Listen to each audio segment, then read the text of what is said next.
నమస్కారం. వినుకొండ న్యూస్‌కి స్వాగతం. ఈరోజు ముఖ్యాంశాలు.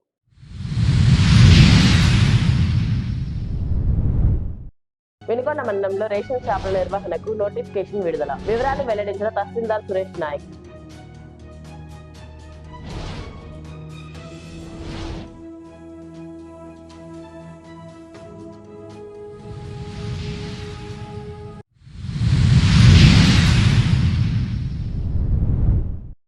ఆర్టీసీ కార్గోలో ₹1,00,000 తీర మాయం. బాధితురాలు ఆర్టీసీ చైర్మన్ కోడలు.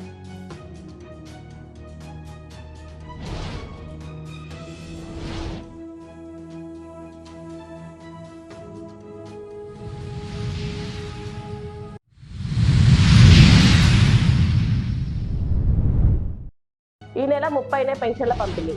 రీషెడ్యూల్పై వివరణ ఇచ్చిన మున్సిపల్ కమిషనర్ సుభాష్ చంద్రబోస్.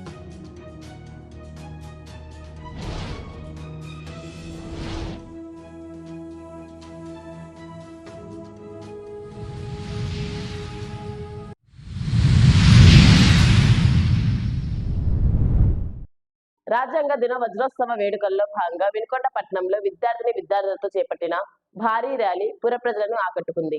రాజ్యాంగ ప్రచార వేదిక ఆధ్వర్యంలో సురేష్ మహల్ రోడ్డు నుండి శివ స్తూపం సెంటర్ వరకు ర్యాలీ నిర్వహించారు.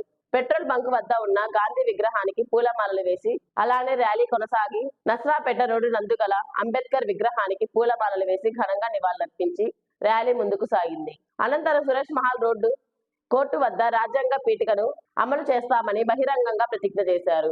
ఈ కార్యక్రమం మొత్తం రాజ్యాంగ ప్రచార వేదిక, జుజ్జూరి ఐరామూర్తి, స్థానిక న్యాయవాదులు పీజే లుకా, విజయ్ దుగ్గిపోగు, సామాజిక కార్యకర్త సుధాకర్ రెడ్డి, రిటైర్డ్ ఉపాధ్యాయులు కార్యక్రమంలో పాల్గొని ర్యాలీకి నాయకత్వం వహించారు. ఈ రోజున భారతదేశ రాజ్యాంగ ఆమోద దినోత్సవం భారతదేశం అంతటా వాడవాడలా జరుగుతూ ఉంటుంది. అయితే ఈ కార్యక్రమంలో ఈ రాజ్యాంగ ప్రచార వేదిక ఆధ్వర్యంలో ఈ కార్యక్రమం జరుగుతున్న చాలా సంతోషకరం.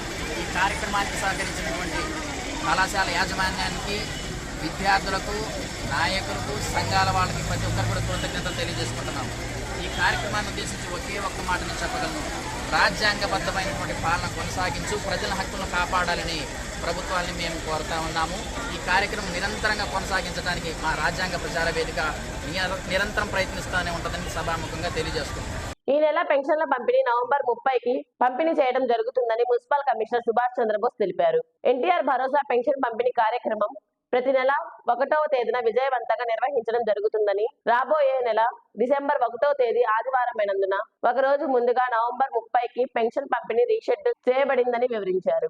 పట్టణం వెలుపల ఉన్న ప్రతి పెన్షనర్ నవంబర్ 30వ తేదీన పెన్షన్ పంపిణీ చేయు అధికారులకు అందుబాటులో ఉండాలని, వృద్ధులు, వికలాంగులు మరియు వితంతువులతో సహా బలహీన జనాభాకు ఆర్థిక సహాయం అందించడమే లక్ష్యంగా చేపట్టిన ఈ ప్రభుత్వ లక్ష్యాన్ని సాధించడానికి అందరూ సహకరించాలని కమిషనర్ పిలుపునిచ్చారు. వినుకొండ పుర ప్రజలకు నా విజ్ఞప్తి, అలాగే పెన్షన్దారులందరికీ నా విజ్ఞప్తి. మరి ఆంధ్రప్రదేశ్ ప్రభుత్వం ప్రతిష్టాత్మకంగా చేపట్టిన ఎన్టీఆర్ భరోసా పెన్షన్ల కార్యక్రమం దిగ్విజయంగా సచివాలయ సిబ్బందితో ఉదయం 5 గంటల నుంచి పట్టుబడ జరుగుతుంది. దీనిలో భాగంగా మరి ఈ నెల డిసెంబర్ 1వ తారీఖు ఆదివారం అవటం వల్ల మరి ప్రభుత్వం ఆదివారాన్ని వాయిదా వేయకుండా 2వ తారీఖు పెన్షన్లు ఇచ్చే కార్యక్రమాన్ని రద్దు చేసి 30వ తారీఖునే పెన్షన్ లబ్ధిదారులందరికీ వారి కళ్ళలో, వారి గుండెల్లో ఆనందాన్ని చూడాలని చెప్పి మరి 30వ తారీఖునే పెన్షన్ బట్వాడా కార్యక్రమం చేపట్టడం జరుగుతుంది. దీనిలో భాగంగా నేను పెన్షన్దారులందరినీ, వారి కుటుంబ సభ్యులందరినీ కోరుకునేది ఏంటంటే, మరి ఈ నెల నవంబర్ 30వ తారీఖున శనివారం ఉదయం 5 గంటల నుంచే మరి వినుకొండ పురపాలక సంఘ సచివాలయ సిబ్బందితో పెన్షన్ల పంపిణీ కార్యక్రమం జరుగుతుంది.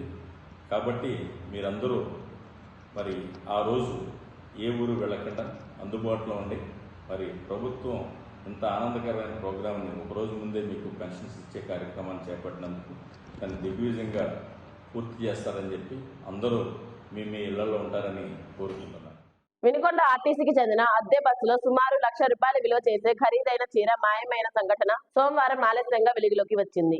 వివరాలను పరిశీలిస్తే ఈ నెల 6వ తేదీన వినుకొండకు చెందిన అద్దె బస్సు వినుకొండ నుంచి తిరుపతి వెళ్తుంది. అద్దె బస్సుకు ఒంగోలు నుంచి నెల్లూరుకు ఆర్టీసీ కార్గో ద్వారా 16 పార్సిల్స్ ఇచ్చారు. అద్దె బస్సులో పనిచేస్తున్న డ్రైవర్ 15 పార్సిళ్లను కార్గోకు అందించారు. విలువైన చీరను మాత్రం ఇవ్వకపోవడాన్ని ఆలస్యంగా గుర్తించారు.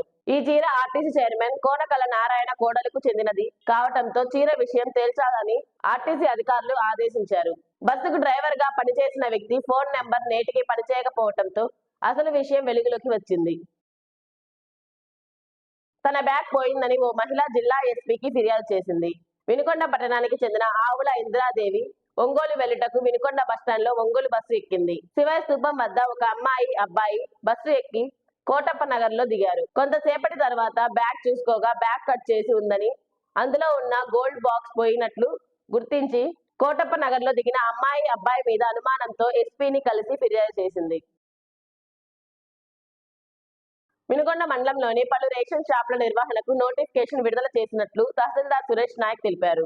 ఈ సందర్భంగా ఆయన మాట్లాడుతూ ఆయా గ్రామంలో రేషన్ షాపు డీలర్లు మరణించుట, రేషన్ షాపులను విభజించుట వలన ఏర్పడిన ఖాళీలను శాశ్వత ప్రాతిపదికన నియామకం చేయుటకు నోటిఫికేషన్ జారీ చేసినట్లు వివరించారు. ఆసక్తి గల అభ్యర్థులు తమ దరఖాస్తులను రెవెన్యూ డివిజనల్ అధికారి నస్రాపేట వారి కార్యాలయం నందు డిసెంబర్ 4వ తేదీ సాయంత్రం 5 లోపు దాఖలు చేయాలని సూచించారు.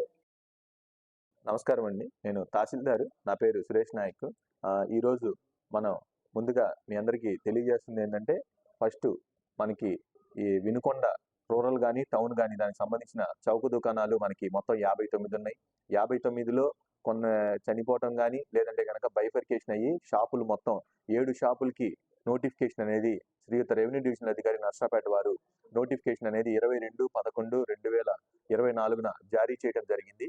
దాంట్లో భాగంగా మన వినుకొండ మండలంలో సంబంధించిన 7 షాపులకి నోటిఫికేషన్ ఇచ్చారు. ఆ 7 షాపులు ఏంటంటే, ఒకటి పెదకంచెర్ల 27వ షాపు ఎస్సీ వాళ్ళకి సంబంధించిన నోటిఫికేషన్ లో వాళ్ళకి తెలియజేశారు. మళ్ళీ ఏనుగుపాలెం దానికి సంబంధించిన 63వ షాపు ఓసీ ఉమెన్ కిందకు వచ్చింది. తర్వాత ఉప్పరపాలెం దానికి సంబంధించిన 62వ షాపు బీసీ ఉమెన్ కిందకి ఇచ్చారు. సెట్టిపల్లి దానికి సంబంధించిన 64వ షాపు ఓసీ కమ్యూనిటీ దానికి సంబంధించి ఇచ్చారు. మళ్ళీ చీకటిగలపాలెం 36వ షాప్ దానికి సంబంధించిన ఎస్సీ పిహెచ్సి ఫిజికల్ హ్యాండిక్యాప్ వాళ్ళు దరఖాస్తు చేసుకోవడానికి అవకాశాన్ని ఇచ్చారు. నాగులవరం దానికి సంబంధించి 61వ షాపు ఓసీ వాళ్ళకి ఇవ్వడం జరిగింది. టౌన్ వినుకొండ టౌన్ పరిధిలో 9వ షాప్ దానికి సంబంధించిన ఓసీ వాళ్ళకి ఇవ్వడం జరిగిందండి. ఈ నోటిఫికేషన్ అనేది 22వ తారీఖు ఇచ్చారు. వీళ్ళు 4వ తారీఖు వరకు దరఖాస్తు నేరుగా శ్రీయుత రెవెన్యూ డివిజనల్ అధికారి నర్సాపేట వారి వద్ద దరఖాస్తు చేసుకోవాల్సిందిగా నోటిఫికేషన్ లో పేర్కొనబడడం జరిగింది. దాని తర్వాత 4వ తారీఖు వరకు చేసుకున్న వాటికి సంబంధించింది. 9వ తారీఖుకి వీటన్నిటికి సంబంధించి ఎవరైతే అప్లై చేసుకుంటారో అర్హులై ఉంటారో వాళ్ళందరికీ దానికి సంబంధించింది 9వ తారీఖున ఎగ్జామినేషన్ అనేది కండక్ట్ చేయడం జరుగుతుంది. హాల్ టికెట్ లో ఎక్కడ వెన్యూ అనేది కూడా తెలియజేస్తారు. దాని తర్వాత అట్లాగే మౌఖిక పరీక్ష 80 మార్కులకు వచ్చేటప్పటికల్లానేమో ఎగ్జామినేషన్ ఉంటుంది, రాత పరీక్ష ఉంటుంది. 20 మార్కులు వచ్చేటప్పటికల్లా ఇంటర్వ్యూ కింద ఉంటుంది. ఇంటర్వ్యూ వచ్చేటప్పటికల్లా 11వ తారీఖు కండక్ట్ చేస్తారు. కాబట్టి అందరూ కూడా వినుకొండ పరిధిలో ఎవరైతే ఉన్నారో వాళ్ళందరూ కూడా దరఖాస్తు చేసుకోవడానికి అవకాశం ఉంటుంది. కాబట్టి వాళ్ళందరూ కూడా దరఖాస్తు చేసుకొని ఈ చౌక దుకాణాలకు పడిన నోటిఫికేషన్ ని ఉపయోగించుకోవాల్సిందిగా ప్రతి ఒక్కరికి తెలియజేయడం జరుగుతుంది. పట్టభద్రుల ఎమ్మెల్సీ ఎన్నికలకు సంబంధించి నూతన ముసాయిదా ఓటర్ల జాబితాను ఆయా కార్యాలయాల్లో అందుబాటులో ఉంచినట్టు తహసీల్దార్ సురేష్ నాయక్ తెలిపారు. స్థానిక తహసీల్దార్ మున్సిపల్ కార్యాలయంతో పాటు Andugula Kothapalem polling station, Nagulavaram polling station, ప్రభుత్వ జూనియర్ కళాశాల, వినుకొండ పట్టణం పోలింగ్ స్టేషన్ల నందు ప్రచురించినట్లు వివరించారు. ప్రతి ఒక్కరూ వారి ఓటు ఉన్నదో లేదో సిఈఓ వెబ్సైట్ నందు గాని, ఓట్ల జాబితా నందు గాని తనిఖీ చేసుకుని ఏమైనా అభ్యంతరాలు ఉన్నచో తెలపాలని కోరారు. ఎమ్మెల్సీ దానికి సంబంధించింది, ఎమ్మెల్సీ గ్రాడ్యుయేట్స్ దానికి సంబంధించిన మొన్నటి దాకా మనకి ఎలక్షన్ క్లైమ్స్ అవన్నీ కూడా అప్లికేషన్స్ పెట్టుకోవడం జరిగింది. ఫామ్ 18లో ప్రతి ఒక్క గ్రాడ్యుయేట్ ఎవరైతే ఉన్నారో వాళ్ళందరూ కూడా మన వినుకొండ టౌన్ కానీ రూరల్ కానీ టౌన్ కానీ దరఖాస్తు చేసుకున్నారు.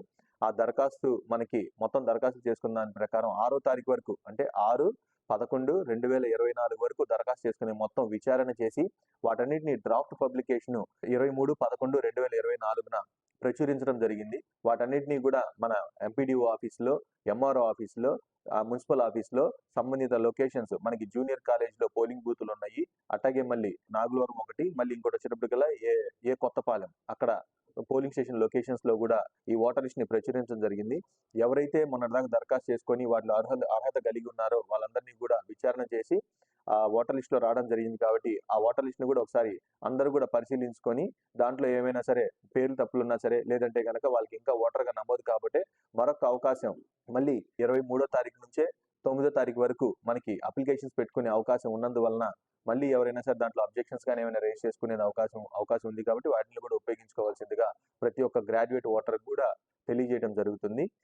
పోలింగ్ స్టేషన్స్ కూడా అన్ని చోట్ల కూడా మనం ప్రచురించాం కాబట్టి వాటిని కూడా ఒకసారి పరిశీలించుకోవాల్సిందిగా ప్రతి ఒక్కల గ్రాడ్యుయేట్స్ కి కోరటం జరుగుతుంది. ఈ గ్రాడ్యుయేట్ ఓట్స్ కోసం దరఖాస్తు చేసుకున్న వాళ్ళు ఇక్కడ ఓటర్ లిస్ట్ ని స్వయంగా ఎంఆర్ ఆఫీస్ లో కానీ, మున్సిపాలిటీ ఆఫీస్ లో కానీ, పోలింగ్ బూతుల దగ్గర పరిశీలించుకోవడం కూడా అవకాశం ఉంది. అదే విధంగా వాళ్ళు ఆన్లైన్ లో కూడా మనం ఎమ్మెల్సీ పోర్టల్ నందు కూడా ఎలక్షన్ కమిషన్ ఈసీఐ పోర్టల్లో కూడా మన ఓటు దరఖాస్తుకు సంబంధించింది అది ఆమోదించబడిందా, తిరస్కరించబడిందా అనేది కూడా చూసుకోవచ్చు. ఓటు వచ్చుంటే కనుక ఏ పోలింగ్ బూత్ లో వచ్చే విధానాన్ని కూడా మనం ఆన్లైన్ లో కూడా చూసుకునే అవకాశం ఉంది కాబట్టి దాన్ని కూడా ఈ గ్రాడ్యుయేట్ ఓట్స్ ఎవరైతే అప్లై చేసుకున్నారో, ఎవరైతే ఓట్లు అర్హులు కలిగి ఉన్నారో వాళ్ళందరూ కూడా దీంట్లో చెక్ చేసుకొని దాన్ని కూడా చూసుకొని ఉపయోగించుకోవాల్సిందిగా కోరుతున్నాను. వినుకొండ పట్టణంలో మంగళవారం నుండి ఆధార్ ప్రత్యేక క్యాంపులు నిర్వహించినట్లు మున్సిపల్ కమిషనర్ సుభాష్ చంద్రబోస్ తెలిపారు. ఇందులో biometric, demographic update, Aadhaar download, colour print, enrol చేస్తారని పేర్కొన్నారు. మంగళవారం 26న ప్రభుత్వ జూనియర్ కళాశాలలో, 27న జిల్లా పరిషత్ బాలికల పాఠశాల, 28న ఎంపీడీఓ కార్యాలయం, 29న హనుమాన్ నగర్ 1 సచివాలయంలో క్యాంపు నిర్వహిస్తామని తెలిపారు. ఆంధ్రప్రదేశ్ ప్రభుత్వం వారు ఆధార్ కార్డుల అప్డేషన్ లో ప్రోగ్రామ్ లో భాగంగా వినుకొండ పురపాలక సంఘం పరిధిలో ఒక 4 సచివాలయాల్లో ఈ ఆధార్ అప్డేషన్ ప్రోగ్రామ్ ని మన సచివాలయంలో ఏర్పాటు చేయడం జరిగింది ఉదయం 9 గంటలకి. మరి ఈ ప్రోగ్రామ్ లో భాగంగా ఆ చుట్టుపక్కల ఆ సచివాలయ పరిధిలో ఉన్న పబ్లిక్ ఎవరైతే ఉన్నారో ఈ పుర ప్రజలందరూ కూడా ఈ కొత్త ఆధార్ అప్డేషన్ ప్రోగ్రామ్ ని, అట్లాగే డెమోగ్రఫిక్ చేంజ్ అంటే ప్లేస్ చేంజ్ ఏదన్నా ఉన్నప్పటికీ కూడా, డేట్ ఆఫ్ బర్త్ చేంజ్ ఏదన్నా ఉన్నప్పటికీ కూడా ఆ మార్పుల ప్రక్రియని మరి ప్రభుత్వం వారు ఏర్పాటు చేశారు కాబట్టి ఆ ప్రక్రియని విజయవంతంగా ఉపయోగించవలసిందిగా కూర్చున్నాం. వినుకొండ మున్సిపల్ ఆఫీస్ నందు ఉపాధి హామీ పథకంపై సమీక్ష సమావేశం నిర్వహించారు. వినుకొండ నియోజకవర్గ స్థాయి రివ్యూ మీటింగ్ లో జిల్లా నీటి యాజమాన్య సంస్థ ప్రాజెక్ట్ డైరెక్టర్ ఎం సిద్ధలింగమూర్తి సమీక్షించారు. పథకం నిర్వహణలో భాగంగా 100 రోజుల పని దినాలు, పనుల గుర్తింపు, కూలీల వేతనాలు, హాజరు పట్టి తదితర అంశాలపై సమీక్షించారు. కార్యక్రమంలో వినుకొండ క్లస్టర్ ఏపీడీ, ఎంపీడీఓలు, ఉపాధి హామీ సిబ్బంది పాల్గొన్నారు. వరకపుడిసేల ప్రాజెక్టు సంబంధించి నిధుల కేటాయింపుపై ఎంపీ చేసిన వ్యాఖ్యలు అవాస్తవమని సిపిఎం పార్టీ జిల్లా కమిటీ సభ్యులు కె హనుమంతరెడ్డి అన్నారు. విలేకరుల సమావేశంలో ఆయన మాట్లాడుతూ, రాష్ట్ర ప్రభుత్వం వద్ద నిధులు లేవని చెప్తున్న ఎంపీ పోలవరం, పులిచింతల, వెలగోడు ప్రాజెక్టు నిధులు ఏ విధంగా కేటాయించారో సమాధానం చెప్పాలన్నారు. 70 వసంతాలుగా ఎన్ని ప్రభుత్వాలు మారినా ప్రాజెక్టును మాత్రం రాజకీయాల కోసం మాత్రమే వాడుకోవటం దుర్మార్గమన్నారు. పల్నాడు ప్రజానీకానికి, రైతాంగానికి విజ్ఞప్తి, వరకపుడిసేల ప్రాజెక్టు మరి ఎన్నో సంవత్సరాల నుండి దీనికి ప్రయత్నం అనేది జరుగుతూ ఉంది. నాగార్జున సాగర్ ప్రాజెక్టు కట్టక ముందు నుండి కూడా మొట్టమొదట వరకపుడిసేల ప్రాజెక్టు కట్టాలని చెప్పేసి కోస్టల్ కమిటీ నివేదిక అనేది ఇచ్చింది. ఆ తర్వాత మరి అనేక సందర్భాల్లో అన్ని రాజకీయ పార్టీలు, ప్రజా సంఘాలు, రైతు సంఘాలు, వరకపుడిసేల ప్రాజెక్టు కమిటీ అన్ని కూడా పోరాటం చేస్తానే ఉన్నాయి. కానీ ఫలితం అనేది దక్కలేదు.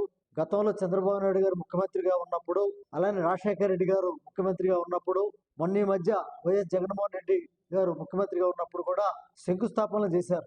శంకుస్థాపనలకే పరిమితం అయింది. కాబట్టి గతంలో కూడా మేము శంకుస్థాపనలకి పరిమితం కాదు, బడ్జెట్లో నిధులు కేటాయించి వరకపుడిసేల ప్రాజెక్టు కట్టాలని చెప్పేసి గతంలో ఎన్నికలకు ముందర మేము పోరాటం అనేది జరిగింది, అసెంబ్లీ ఎన్నికల ముందర.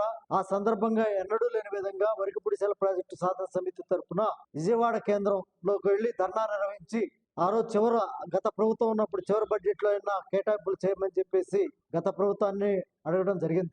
కానీ ఇప్పుడు ప్రస్తుత కూటమి ప్రభుత్వంలో ఉన్న, ప్రతిపక్షంలో ఉన్న అప్పటి నాయకులు, ఇప్పుడు ఎంపీ లావు శ్రీకృష్ణదేవరాయలు, గతంలో వైసీపీ ఆయన, అలానే మన మరి వినుకొండ ఎమ్మెల్యే గారు చీఫ్ పదవి కూడా లభించిన నేపథ్యం, మంత్రి హోదాతోటి లభించిన హోదా, అలానే మాచెల్ల జోలగడ్డి బ్రహ్మానంద రెడ్డి గారు ఎమ్మెల్యే, వీళ్ళందరూ కూడా గతంలో ప్రతిపక్షంలో ఉన్నప్పుడు మా జీవితాశయం వరకపుడిసేల ప్రాజెక్టే, దీన్ని తీసుకొని వస్తామని చెప్పారు. కానీ గత ప్రభుత్వంలో కానీ ఈ ప్రభుత్వం కానీ మరి బడ్జెట్ అనేది కేటాయించాల. ముఖ్యంగా మేము చెప్పేది ఏంటంటే వరకపుడిసేల ప్రాజెక్టుకి 3,500 కోట్ల రూపాయలు బడ్జెట్ అయింది. దీనికి సంబంధించి కూడా 4 నియోజకవర్గాలు, మాచెర్ల, వినుకొండ, గురజాల, ఎర్రగొండపాలెం, అలానే 8 మండలాలకు సంబంధించిన ఈ ప్రాజెక్టు 1.20 లక్షల ఎకరాలు సాగునీరు లభించింది. అనేక లక్షలాది మందికి తాగునీరు లభించే ప్రాజెక్టు. మరి ప్రతిపక్షంలో ఉన్నప్పుడు మేము తీసుకుని వస్తామని చెప్పారు. కానీ ఆచరణలో మరి గత ప్రభుత్వం ఉన్నప్పుడే అటవీ శాఖ పర్మిషను, పర్యావరణ పర్మిషను, వన్యప్రాణుల రక్షణ పర్మిషన్ అన్ని గత ప్రభుత్వం అంటే వైసీపీ ప్రభుత్వం ఉన్నప్పుడు కృష్ణదేవరాయలు గారు ఎంపీగా ఉన్నప్పుడు పర్మిషన్లు వచ్చినాయి. కానీ అటవీ శాఖకి లోపల పనిచేయాలంటే 18 కోట్లు కేటాయించాల్సినది గత ప్రభుత్వం కేటాయించాలా, ఈ ప్రభుత్వం కూడా ఇప్పుడు కూడా మొన్న జరిగిన బడ్జెట్ లో కూడా కేటాయించాలి. అందువల్ల మేము అడుగుతున్నది ఏంటంటే 3,500 కోట్ల రూపాయలు కేటాయించాలి. లేని పక్షంలో ఫస్ట్ ఫేజ్ లో 1,600 కోట్ల రూపాయలను కేటాయించాలని చెప్పేసి అడుగుతా ఉన్నాం. చాలా సందర్భాల్లో కేబినెట్ సమావేశాలు జరిగినాయి, మంత్రివర్గ సమావేశాలు జరిగినాయి, లేకపోతే అసెంబ్లీ సమావేశాల సందర్భంగా కూడా మేము అడుగుతున్నాం. కానీ అసెంబ్లీ సమావేశాలు కూడా బడ్జెట్ సమావేశాలు కూడా అయిపోయిన తర్వాత మన ఎంపీ గారు రావుల శ్రీకృష్ణదేవరాయలు నిన్నగాక మొన్న వినుకొండలో చీఫ్ విప్ అయిన సందర్భంలో మన జీవాంజలి అన్న సందర్భంలో వచ్చి ఇక్కడ ప్రెస్ మీట్ పెట్టారు. ఆ ప్రెస్ మీట్లు ఏం మాట్లాడుతున్నారు, నిధులు లేవు అని చెప్పేసి చెబుతా ఉన్నాడు లావు కృష్ణదేవరాయలు. ఇది మేము చెప్పేది ఏంటంటే లౌకికంగా చాలా అబద్ధాలు చెబుతున్నాడు ఏది ఎంపీ గారు అని చెప్పి చెబుతున్నాం. లౌకికంగా అసత్యాలు చెప్పడం అనేది చెబుతా ఉన్నారు. ఎందుకు చెబుతున్నా అంటే గతంలో ఎంపీ అయినప్పుడు ఆయన కృషి ఉంది, కొన్ని అనుమతులు తీసుకొని వచ్చారు.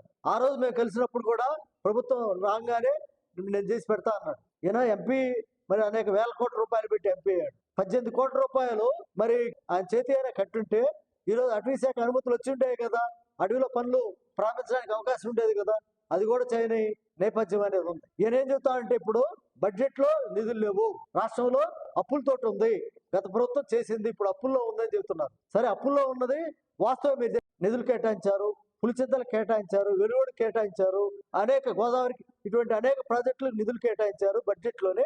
మరి వరకపుడిశాల ప్రాజెక్టుకి 1,600 కోట్లు మొదటి దశలో అడుగుతా ఉన్నాం. 3,500 కోట్లు వద్దులే, 1,600 కోట్లు కేటాయించమని చెప్పినా కేటాయించడానికి డబ్బులు లేవా ప్రభుత్వం దగ్గర? అదే విధంగా మరి 18 కోట్లు అటవీ శాఖ పర్మిషన్ అడుగుతుంటే డబ్బులు లేవా? ఆ విధంగా చెబుతా ఉన్నారు. ఎంపీ గారు నర్సాపేట ఎంపీ గారు ఎప్పటికైనా పునరాలోచించుకొని పార్లమెంట్ సమావేశాలు కూడా జరుగుతున్నాయి, ఆ సందర్భంగా అయినా రైజ్ చేసి కేంద్రం నుండి అయినా నిధులు తీసుకొని వచ్చి చేసే బాధ్యత మీకు కూడా ఉంది కాబట్టి ఆ విధంగా చేయాలని అడుగుతున్నాం. అలానే జీవి ఆంజనేయ గారు చీఫ్ విప్ పదవి వచ్చింది అంటే మంత్రి హోదా తోటి సమానంగా వచ్చింది. ఆయన కూడా అసెంబ్లీలో మాట్లాడారు నిన్నగాక మొన్న అసెంబ్లీ సమావేశాలు. ప్రాజెక్టులు బ్రహ్మాండంగా నిధులు చేస్తున్నామని మాట్లాడారు. మరి వరకపుడిశాల ఎందుకు మీరు మాట్లాడరు? మరి మీరు నా జీవిత ధ్యేయం వరకపుడిశాల ప్రాజెక్టు అన్న మాట వాస్తవం కాదా? మరి ఎందుకు మీరు నిన్న అసెంబ్లీ సమావేశాల్లో బడ్జెట్ సమావేశాల్లో చీఫ్ విప్ పదవి అంటే మంత్రి హోదా పదవిలో ఉన్న మీరు ఎందుకు మాట్లాడలేదు అని చెప్పేసి అడుగుతా ఉన్నాం. అలానే జోలకంటి బ్రహ్మానంద రెడ్డి గారు మాచేల్ ఎమ్మెల్యే గారు, ఆయన కూడా మేము గెలిచాం అంతకుముందు ప్రతిపక్షంలో ఉన్నప్పుడు. ఆయన కూడా మేము వరకపుడిశాల తీసుకొని వస్తా ఉన్నారు. మరి ఆయన అసెంబ్లీలో మాట్లాడాలి కదా, ఆయన ఎందుకు మాట్లాడలేదు? అందువల్ల ఇటువంటి విధానం అనేది కరెక్ట్ కాదు. ఎప్పటికైనా మేము కూటమి ప్రభుత్వంలో ఉన్న ముఖ్యమంత్రి చంద్రబాబు నాయుడు గారికి విజ్ఞప్తి చేసేది ఏంటంటే, మీరు కూడా గతంలో ఒకసారి శంకుస్థాపన చేశారు, గతంలో ఎన్నికలకు ముందర కూడా మాచెల్లోకి వచ్చి నేను వరకపుడిశాల ప్రాజెక్టు తీసుకొని వస్తానని చెప్పి మీరు కూడా మాచెల్లో మాట్లాడిన సందర్భం. ఎప్పటికైనా సరే మీరు మరి మేల్కొని కనీసం 1,600 కోట్ల బడ్జెట్ అన్నా కేటాయించి వెల్దుర్తి మండలంలో 24,000 ఎకరాలకి మొదటి దశలో అనుమతి అనేది వచ్చింది కాబట్టి ఆ విధంగా అయినా మీరు చేయాలని చెప్పేసి దానే చెప్పాను. మరి 8 మండలాలు మాచర్ల, కారంపూడి, వెల్దుర్తి, దుర్గి, అలానే వినుకొండ నియోజకవర్గంలో బొల్లాపల్లి, గురజాల నియోజకవర్గం గురజాల, ఎర్రగొండపాలెం నియోజకవర్గంలో ఎర్రగొండపాలెం, పుల్లల చెరువు, ఈ 8 మండలాలకు కూడా తాగునీరు సాగునీరు అనేది చెరువులు నింపుకోవడం ద్వారా అవకాశం వచ్చింది కాబట్టి ఎప్పటికైనా మీరు ఆలకించి వెంటనే నిధులు బడ్జెట్ లో రీవైజ్ చేసి బడ్జెట్ కేటాయించే అవకాశం కూడా ఉంది. కాబట్టి మీరు పెట్టిన బడ్జెట్ ని రీవైజ్ చేసి దాన్ని పునరాలోచించుకొని 1,600 కోట్లు కేటాయించాలని, ముఖ్యంగా 18 కోట్లు పెద్ద కష్టమేం కాదు. ఇప్పటికైనా మీరు ఆ నిధులు కేటాయించి మరి జలవనరుల శాఖకి, నీటిపారుదల శాఖ వారికి 18 కోట్లు ఇస్తే వాళ్ళు అటవీ శాఖకి ఆ డబ్బులు ఇస్తారు. అడవిలోనే ఈ పనులు ప్రారంభం కావడానికి కూడా అవకాశం ఉంటుంది. సిపిఎం పార్టీ జిల్లా కమిటీ సభ్యులుగా కె హనుమంతరెడ్డి ఆ విధంగా విజ్ఞప్తి చేస్తా ఉన్నారు. వినుకొండ మార్కాపురం రోడ్డు అయ్యప్ప స్వామి గుడి ఆవరణలో మాజీ ఎమ్మెల్యే మక్కెన మల్లికార్జునరావు స్వామి మాలను ధరించిన స్వాములకు సద్ది వితరణ చేశారు. తన మనవరాలు ప్రవీణ జన్మదిన సందర్భంగా వినుకొండ మార్కాపురం రోడ్ లో ఉన్నటువంటి అయ్యప్ప స్వామి దేవస్థానంలో కుటుంబ సమేతంగా తొలుత మనవరాలు పేరు మీదుగా స్వామికి ప్రత్యేక పూజలు చేసిన మాజీ ఎమ్మెల్యే అనంతరం తాను మనవరాలు జన్మదిన సందర్భంగా స్వాములకు ఏర్పాటు చేసిన సద్దిని వితరణ చేశారు. పూజల అనంతరం మాజీ ఎమ్మెల్యే మక్కెన దంపతులకు కుమార్తె అల్లుడికి ఆలయ చైర్మన్ గుడివాడ చిన్న గురునాథం ఆలయ మర్యాదలతో ఘనంగా సత్కరించి స్వాముల ఆలయ తరపున ధన్యవాదాలు తెలిపారు. అనంతరం కార్యక్రమంలో పార్టీ నాయకులు, కార్యకర్తలు పెద్ద ఎత్తున పాల్గొన్నారు. అక్రమంగా మద్యం అమ్మకాలు నిర్వహిస్తున్న వ్యక్తిని అరెస్ట్ చేసి అతని వద్ద నుంచి మద్యం సీసాలను వినుకొండ ప్రొహిబిషన్ ఎక్సైజ్ సిబ్బంది స్వాధీనం చేసుకున్నారు. చాటగడ్డపాడులో మద్యం అమ్మకాలు నిర్వహిస్తున్నారని సమాచారంతో తనిఖీలు నిర్వహించి ఒక వ్యక్తిని అరెస్ట్ చేసి అతని వద్ద నుండి 12 మద్యం సీసాలు స్వాధీనం చేసుకున్నారు. ఈ తనిఖీల్లో సిఐ డి శ్రీనివాసరావు, ఎస్ఐలు వినీల, శ్రీనివాసరావు పాల్గొన్నారు. వినుకొండ సమాప్తం. తిరిగి రేపటి న్యూస్లో కలుద్దాం. అంతవరకు సెలవు. నమస్కారం.